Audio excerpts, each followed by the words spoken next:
पुण्यामध्ये शिवसेना नेते रवींद्र धंगेकरांचा मुलगा प्रणव धंगेकर अपक्ष निवडणुकीच्या रिंगणात उतरण्याच्या तयारीत। मुलासोबत चर्चा नाही, धंगेकरांची एबीपी माझाला माहिती।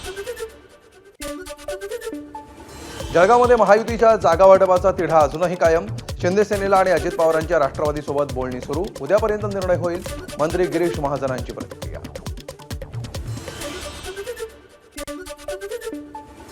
जळगावात मवियाचा फॉर्म्युला ठरला। 75 पैकी ठाकरे सेनेला 38 तर पवारांच्या राष्ट्रवादीला 37 जागा, तर उर्वरित मित्रपक्षांना जागा देणार असल्याची माहिती। मुंबई महापालिकेसाठी उद्या भाजपकडून तेजस्वी घोसाळकर उमेदवारी अर्ज दाखल करणार। वॉर्ड क्रमांक 2 मधून उद्या सकाळी 10 वाजता भव्य रॅली काढत घोसाळकर अर्ज दाखल करणार।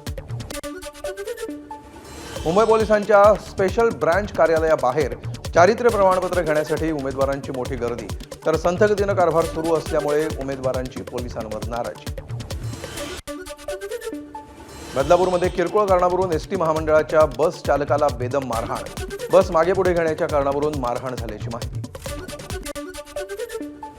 हिंगोलीच्या गोरेगावमध्ये शंकरपट स्पर्धेचं आयोजन। जवळपास 200हून अधिक बैलजोडी मालकांचा सहभाग। स्पर्धा पाहण्यासाठी शंकरपट प्रेमींची मोठ्या प्रमाणावर गर्दी। नाशिकच्या साल्हेर किल्ल्यावर खासदार निलेश लंके आणि आपला मावळा संघटनेतर्फे गड संवर्धन मोहीम। शेकडो शिवप्रेमींचा सहभाग। मावळा टीमचा गड संवर्धनाचा 10वा टप्पा। नाताळ आणि नववर्षाच्या स्वागतासाठी रायगडच्या काशीद समुद्र किनाऱ्यावर पर्यटकांची प्रचंड गर्दी। स्पोर्ट्स राईड, घोडागाडी आणि पाण्यामध्ये पोहण्याचा पर्यटकांकडून आनंद। सांगलीच्या कवठे महांकाळ तालुक्यातील घाट नांद्रे गावाजवळ कर्नाटक राज्यातील एसटी बसला अपघात। बस ट्रकला धडकल्यामुळे थेट पुलावरून खाली कोसळली। या घटनेमध्ये 15 प्रवासी जखमी झाले। बांगलादेशमध्ये हिंदूंवरील हल्ल्यांच्या निषेधार्थ वाशिमच्या छत्रपती शिवाजी महाराज चौकामध्ये निषेध आंदोलन। नागरिकांकडून बांगलादेशी सरकारविरोधात जोरदार घोषणाबाजी।